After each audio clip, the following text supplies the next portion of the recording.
Hey there! Welcome to Exposing the Hidden Reality. I'm Annette, career reinvention coach and caffeine-powered human. And I'm Sandra, women's life and leadership coach. I bring the woo to our conversations. And this is the podcast where we call out all the unspoken stuff, biases, outdated expectations, and all the things women navigate in work and in life. Yes. We bring to light what we see happening. Smart, capable women stuck in the same patterns because no one really talks about what's going on. We'll bring some difficult truths. Welcome, insightful experts. And sprinkle in a little chaos and fun. It wouldn't be us if we didn't, right? It's true. So whether you're walking the dog or tuning in during your commute, we're glad you're here.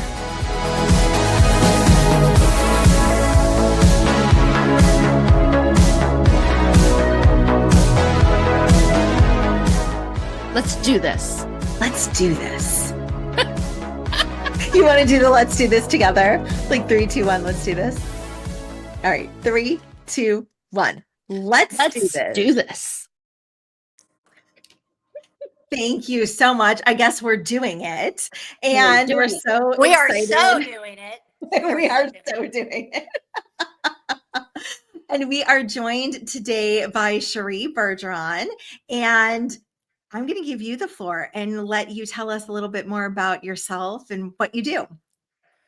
Well, I love this topic, or this whole notion of exposing the hidden reality, because the topic of motherhood and infertility is such a deep well of societal expectations and fairy tales and things like that. So I have written a book and started a nonprofit about this because women really don't have enough tools to help them kind of confidently navigate this journey with choice and empowerment. And so that's really what I'm all about. So I'm really excited to be here.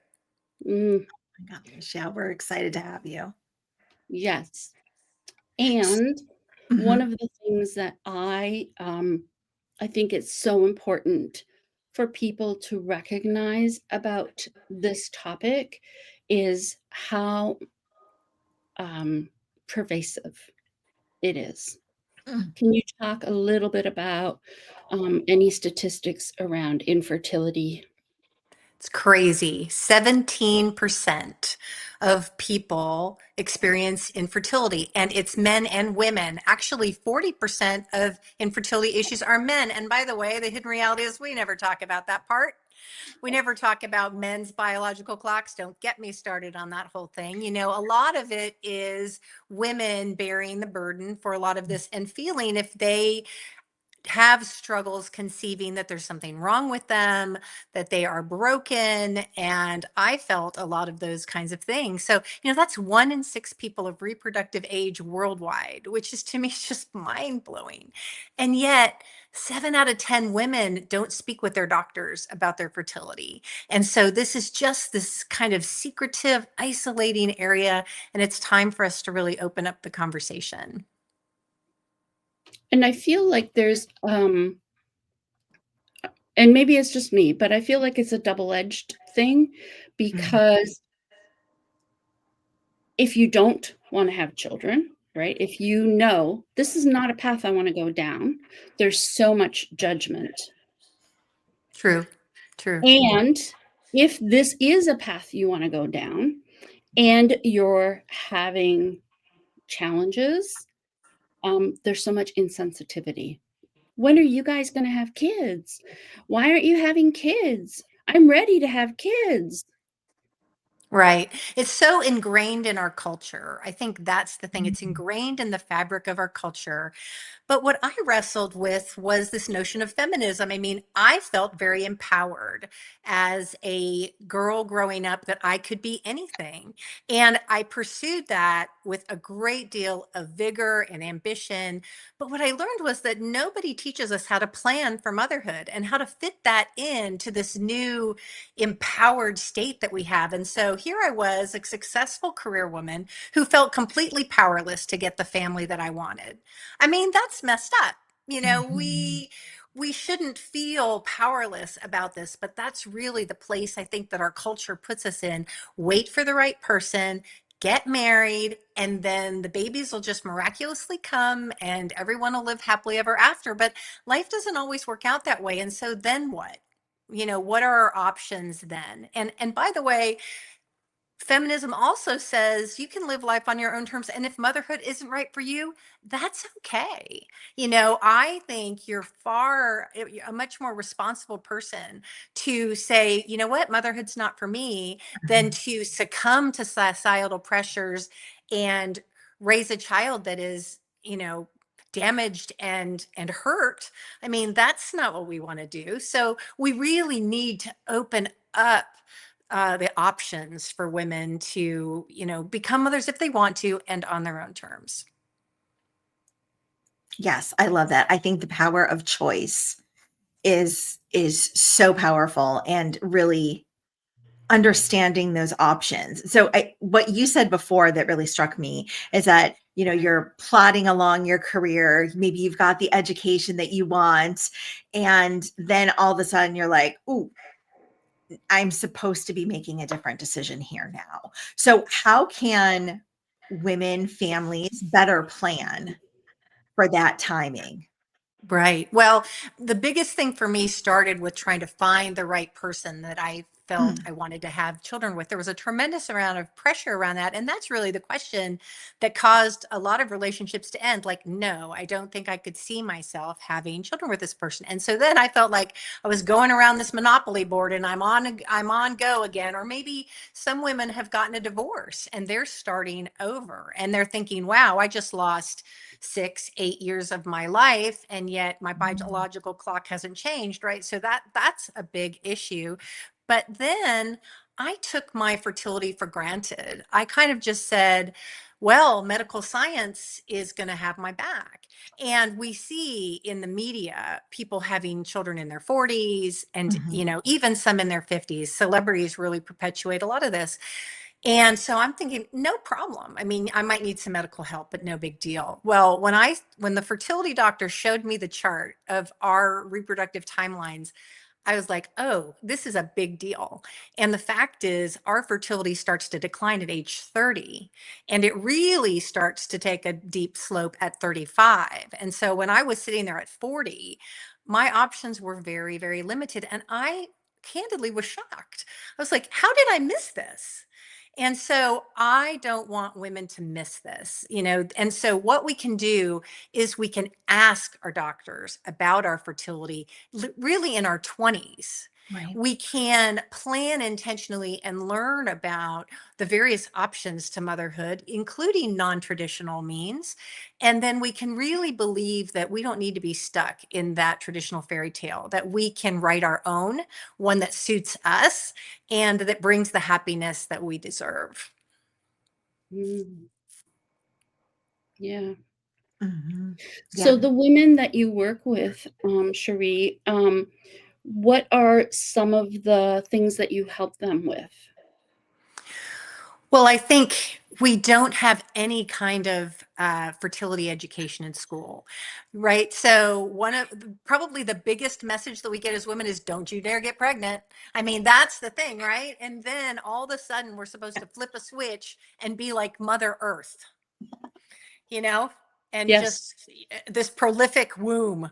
And so the fact is we need better education about these things. So that's one of the things that Cheri's Choice does, which is the nonprofit I founded, is to really provide that kind of information that women need about fertility timelines, about even exploration. Do I want to be a mother? Am I ready to be a mother? Those kind of things without the societal pressures, but really an honest introspection about that. And then what are the options? For me, I used an egg donor. And I was shocked to learn that if I, at 40, used a 27-year-old egg donor, then my odds of a healthy pregnancy were the same as hers. I had no idea that quality of the eggs made that much of a difference, that I had my children at 44 and a month from my 47th birthday using egg using donor eggs. And I had my son, almost 47, a perfectly healthy pregnancy. And so, that has trade-offs to it, right? Because we're taught, well, biology is the most important thing. Well, that's another lie that society teaches. There Mhm. is no difference in terms of my love for my son, even though he doesn't bear my genetics. In fact, I didn't pass a few things on that we have in my family, so there's sort of a give and take of all of that. But the fact that it gave me the opportunity to experience motherhood in its fullest and to have a healthy child is a wonderful option for me. So women really, my point is that women need to plan for motherhood the same way we plan our careers. And society doesn't tell us we need to do that. And so we need to claim that power ourselves. Yeah, I think that's extremely, extremely insightful and some things that I didn't know. So, when should women start thinking about this? Like, what? Because, right, you're going along, you're building your career, you're probably in your mid 20s by the time you even get anywhere in your career. And then the light bulb goes off like, oh, maybe I want to think about this. But the American way has sort of been to slow down childhood and elongate our youth. And then all of a sudden we're too old for something and it's never even dawned on us to start thinking about it. So Right. how can we get better? How can we have those conversations with friends, nieces, our own kids if we have them? Well, my passion is to bring this kind of education to colleges Mm, because I correlate this with sex education. We teach kids sex education when they are in middle school, for example. right. We're teaching them before they need it. And that's what young women deserve in college, to know the fundamentals of fertility before they're even really thinking about it. And so that is one of the missions of Cheri's Choice, is to go out to universities and to team with those colleges to bring this kind of curriculum so that women are just carrying that through with them. That doesn't mean you have to freeze your eggs at 25 or something, because again, that would be sort of an overcorrection. Everybody's experience is unique and you need to be true to yourself, but at least you would have the information and say, okay, well, I now know that 30 might be a key age for me to consider this if I feel really strongly about having children that are genetically mine. And that is a good piece of knowledge to have. So, I mean, I think we really just need to bring that knowledge in so that women are equipped to make choices that best serve them. Mhm. Mhm. Yes. So a little personal reveal. Oh, here it is. I've been waiting. No, I've been waiting. oh no, there's lots, but Oh, okay. but Good. but I'll titrate it. How's that? My children were also born using donor egg. Yay. Yeah, Okay. they are genetically my husband's children, but they are not genetically mine. Um, and I made a deliberate choice to make sure that there was a very limited group of people that knew until my children knew. Mm, And Sure. and I raised my children knowing right from the very beginning. Yes. And it was interesting because my husband was the one who had the stronger reaction to sharing. And my reaction was, I feel nothing but gratitude to mhm. be able to experience this. Right. And I, no scenario that I played out kind of suddenly miraculously made them turn 19 and I could share this information with them. Like, it just felt like a lack of trust, rather than growing up with the knowledge that you were wanted so much that That, I oh, took extreme yeah. measures You to are make hitting on a very key topic, because I think, again, this goes to the shame piece of things. Mm, There's fear that says that somehow I'm less of a mother, or that my children will feel differently about me. But the fact is, we need to flip that narrative. You wanted children so much, and we're willing to forego your genetics in order to make sure that you had a healthy child. And then you were with them from the beginning. You were with them through that whole journey.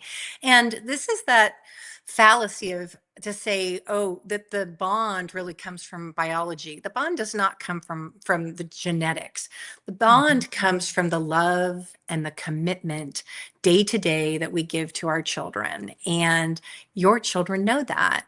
And the other thing that you did exceptionally well is to be transparent, because when we withhold information, there is a sense that maybe is there something to be ashamed of? Is there Yes. something that is wrong about this? And really, there was something just incredibly right about it. And so I love that you were transparent about that from the beginning. The research I've seen says that that is the healthiest way to, to share information age appropriately, but Right. freely.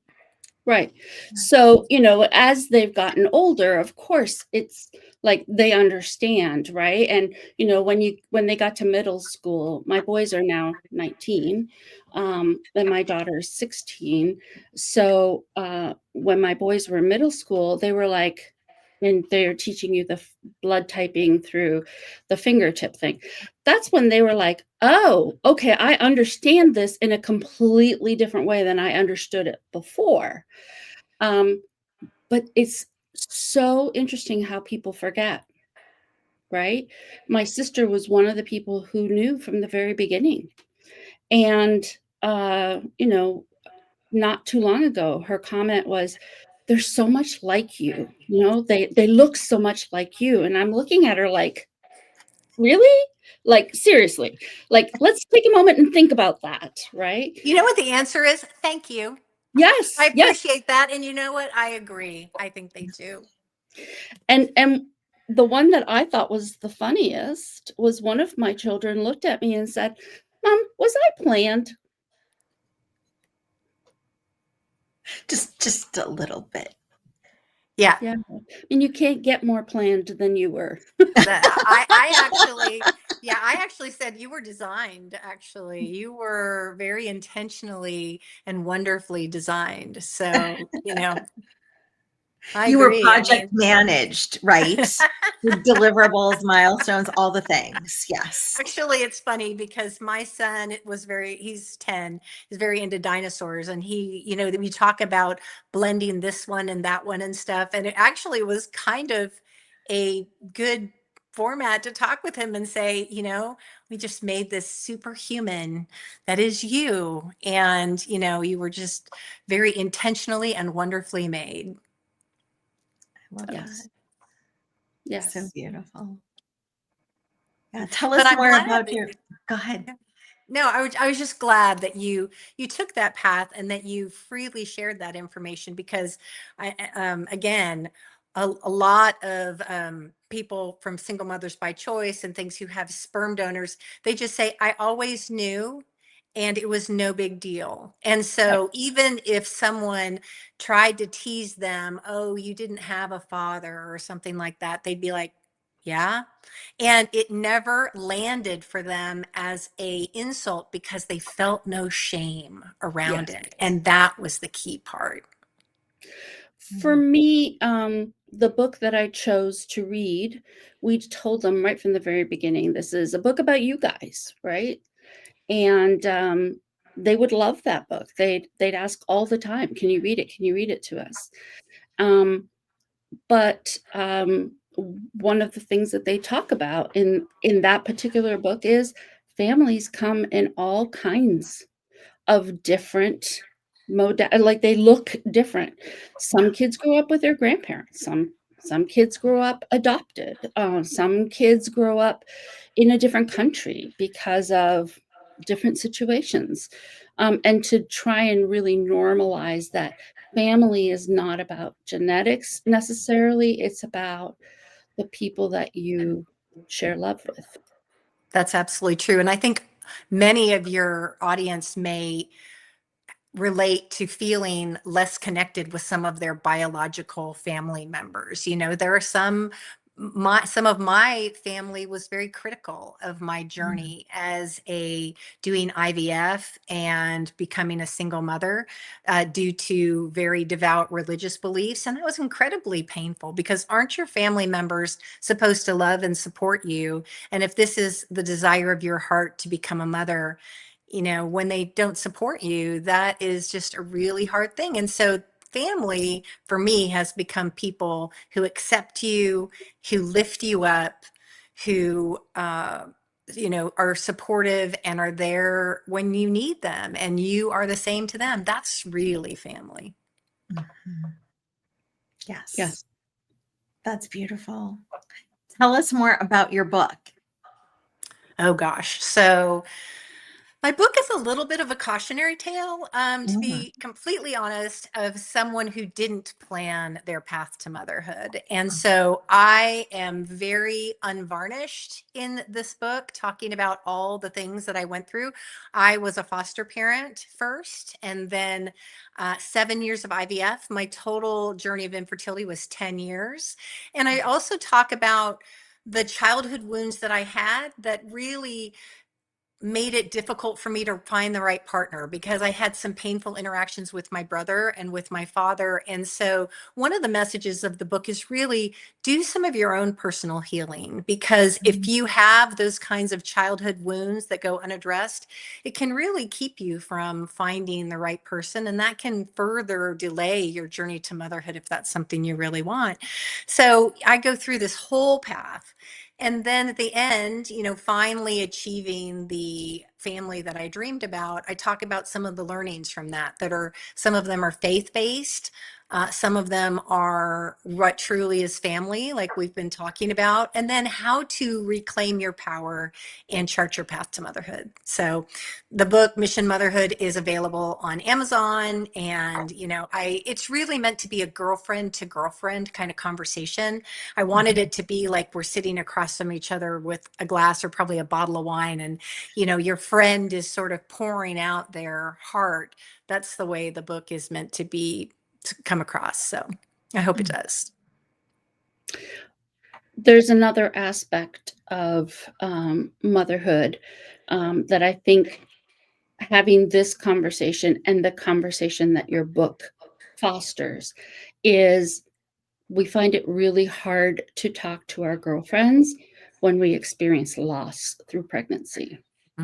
Yeah, loss is, infertility in general is so isolating because there's so much disappointment. Even if you don't have a tangible loss like a miscarriage or losing a child that has been born, all the disappointment of, I say that I used to measure and plan my life in 30-day increments, and you'd feel so Mm. hopeful.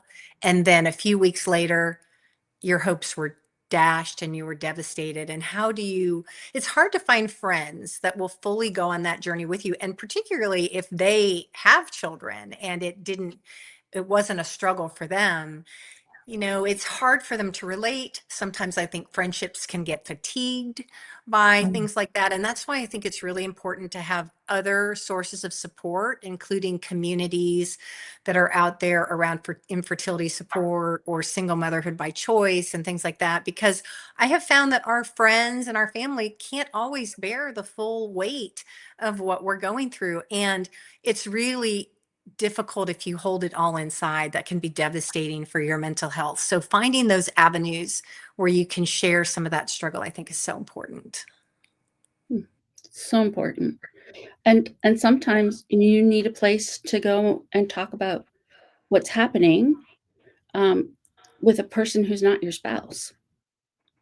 Oh, mostly without your spouse. I mean, what I found was that men really struggle, or at least the men that I experienced struggle with entering into this, because I think they feel even more powerless than we do.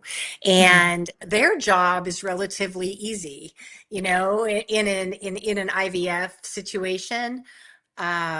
they just go into a room for a few minutes and wow, your contribution's done. And meanwhile, we're getting blood tests and injections and hormones. And I said, I think I shoved everything but the kitchen sink up my hoo-ha at one point or another. And so, our partners have a really hard time, I think, fully relating and being able to give us all that emotional support. So true. Yeah. In fact, I kept the needles.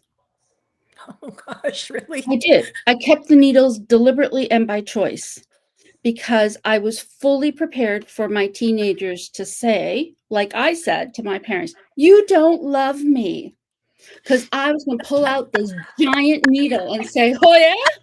Let me tell you about how much I love you." Prior to this infertility stuff, I don't even know what the term is, but I had a phobia of needles. Like I would not get vaccinations or all the shots, I would just slip out of the room and I had to confront that fear if I wanted to become a mother. So yeah, that's definitely some good mom guilt there, I think. I never had to use it, but Okay, man, that's I good. was ready. I'm like, I'm That's good. totally keeping this. That's good. For me, I use my C-section scar. That's this is how much I love you. They cut me open. How can you say I don't love you? Oh my gosh, I love Yeah. that. So you can't argue with that. Now eat your broccoli. Yes, exactly. Clean your room. All that for some broccoli. Good to know, Sandra. Good to know. Hey, I own it. Yeah. No, I completely understand. So what would you tell someone that's going through this experience right now? What I would tell them is that there's hope. Mm. I think that was the hardest thing when I was struggling and struggling, that you could feel like someone's saying I don't deserve to become a mother. Maybe the choices that I've made, the mistakes that I've made disqualify me from being a mother. And yet I had this strong desire. And I just want to say that if you feel deeply in your heart that you're meant to be a mother, there is a path for you. And it probably won't look the way that you imagined. But if this is something that you deeply want, there are options. And I just want you to know, I really kind of just want to give you a big virtual hug if you're going through that right now and just say, seek out support, whether it's me or someone else. There are fertility coaches out there, or again, Cheri's Choice. You can direct message me on LinkedIn or on Instagram, and just get information and really think about. You have to sometimes be flexible about your path to motherhood because there may not be a full range of options, but there are absolutely options. I love that. And I think that's what women struggle with a lot is things not unfolding as we thought they would when we were younger, right? And then you're trying to live up to this vision that you have of yourself or your future, and it's not quite there. And I think it's okay to adjust your expectations or to go about it differently, just like with anything, with your job, with, the car and getting a flat tire, right? It's okay that you have to make a change along the way. That doesn't make it any less wonderful, and it That's doesn't make right. it any less worthy going through the experience. That's right. And that's why I talk about rewriting the fairy tale, because I Mhm. got my happily ever after. I got the family I always wanted. I have all of this love. I've gotten to experience motherhood, but it didn't look like the traditional fairy tale, but it can still be beautiful. And so I just want your listeners to know it can still be beautiful. And one of the things we have to do in life is be flexible, be adaptive, because we don't know what life's going to throw at us, but we still have power to take steps forward and achieve the things that we want. Something that I was thinking about while you were sharing that is sometimes our girlfriends who have children feel uncomfortable when they know we've gone through an experience that is not their experience. So, what do you think is most important for both of those parties to know and understand? Well, I always say lead with love and transparency. So I think having an honest dialogue about that. Sometimes, if you're grieving, you may have to step away from a friendship for a little while because I actually blogged about that recently that Yeah. these kinds of journeys can create real strains on friendships sometimes. But I think what you have to do is come in with love and wanting to support your friend and just meeting them where they are. I mean, I can be sad about my lack of having children and still celebrate my friends' children. But sometimes, maybe not every day. Maybe some days are harder than others. The other thing is, those children can be an opportunity for you to be motherly to someone and to really build into another child. So I think the root of it again is transparency and love that you have for each other. Mm. Yeah, that's really beautiful. And I think kids feel that. They feel when there's true love and caring from someone that's outside of their actual family. And I always think that's a fun thing to pour into because I do not have any kids, but I love on the kids that I know because they deserve that. And so, Absolutely. yeah, so I think that's just a beautiful addition to families is like aunties and non-related people that love your kids just as Oh, much as yeah. I mean, you do. kids will absorb love from anywhere. So, and from as many sources as possible. So, some of my parents' friends were, very meaningful to me. Yeah, And, so those are additional mothering opportunities that we have. that's a great thing to think about and consider. My Mhm. my daughter loves Miss Annette. Yes. And I love She her. She's calls such a great kid. she calls Miss Annette her BFF. See, Yeah. you have the heart of a mother. See? Mm. Well, and I think that that's always what's been interesting is I think that women naturally mother in very many aspects of our lives, right? Maybe that's more of a caregiving role or loving our animals as much as we do, right? There's ways that you can direct that energy into something that can be just as beautiful and meaningful in your life. And it doesn't always like I'm not disappointed that I'm not a mother to a human person because I have a very full life in Yeah. other ways. And yes, it's also then I understand people have the drive to want to be a mother. And I think that's beautiful too. So, yes, I think supporting your friends and your family wherever they are, engaging in the conversation of what do you want? Help me understand how I can support you Yeah. is really, really, really meaningful. And I love what you're saying, Annette, too, and what you said, Cherie, because as our children grow and mature, they need different kinds of parenting, Mhm. right? So I know that there are some things that I can tell my daughter and my sons. It's like blah blah blah blah blah. It's like Charlie Brown's teacher, right? Wonk, wonk, wonk. Yeah. Mwah, mwah, mwah. Exactly, right? And and yet, Annette can say it to them and they're like, "Do you know what Miss Annette said that I should do? Wow, what did she say?" Right? And Right. and then afterwards I call, and I'm like, "Thanks," right? Well, um, I mean, you're hitting on the notion of village because I yeah. think a Yeah. lot of times nuclear families, that's really not enough of an influence for a child. They need all different kinds of voices and people who love them. And so, and that's just a big part of that village. And our children fit. Mhm. Yeah, I agree. And so maybe that's part of building this village, this community almost before we need it. And then having those conversations way before the time comes when we're struggling with this challenge. I feel like we may have lost Cherie, so we'll give her a moment Yeah. to maybe jump back on.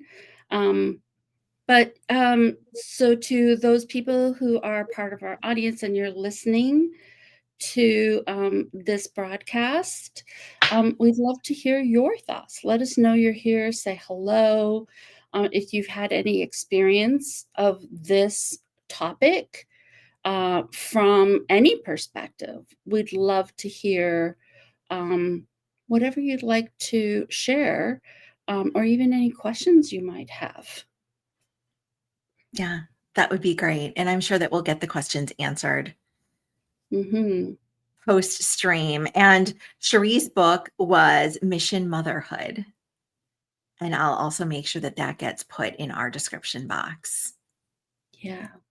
Yeah. So I know Cheri's going to jump back in here, but we want to thank everyone for joining us today, and let us know what kinds of topics. Oh, there we go. She's Oh here. my goodness. I'm so sorry. That never No. happens to me. Don't Gosh. worry. Technology. We don't even We were try and just talking explain it. about technology, see, weren't we? We were I just talking know. about that. What were you Mhm. guys discussing while I was gone? Were you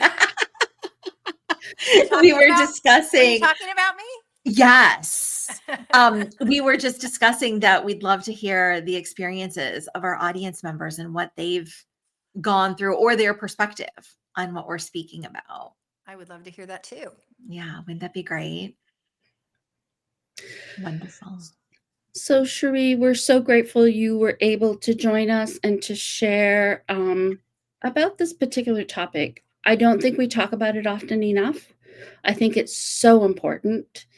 I think that planning as a woman is so important as well.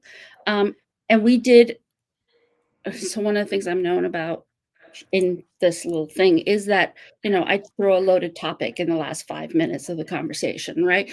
But what we have done a podcast about before is some of the economic papers that show how women are impacted through hiring practices, or because they are in a high powered job and their partner is in a high powered job, and then they have children and they have to step back. They don't have to, but they choose to, or they choose not to. And how is that perceived or impacting their career? So we have talked about this from that perspective, but I think it's so important to talk about even before we ever get to the point of having children, having our own plans about is this something that is for me or not? And if it's for me, when do I see it happening for me?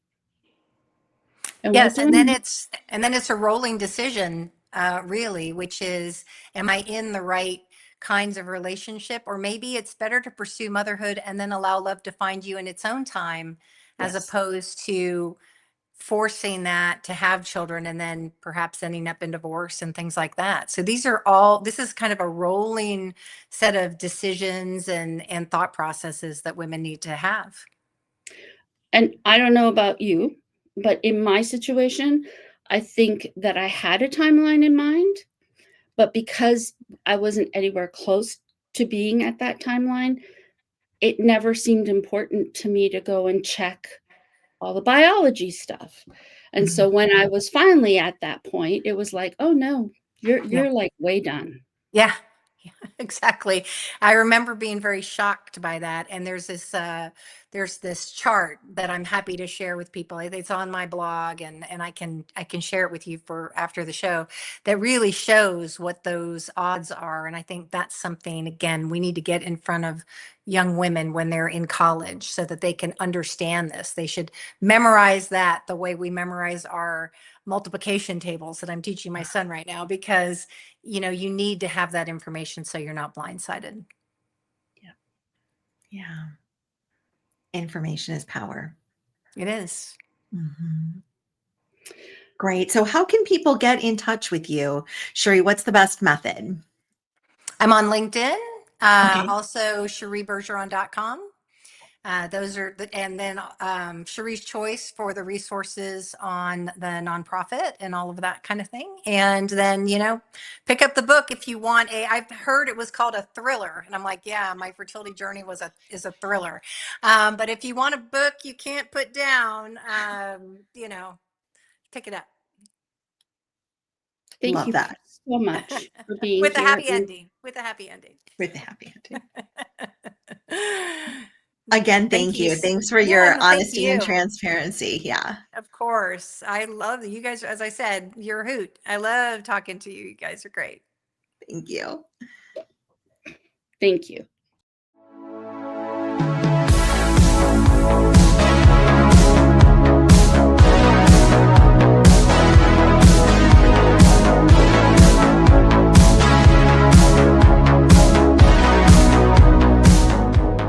That's a wrap on this episode of Exposing the Hidden Reality. If something hit home or made you snort laugh, tell us. Seriously, we love hearing from you. Message us, tag us, or send us coffee. We love And coffee, hey, leave a review. It helps more women find us and boost our egos.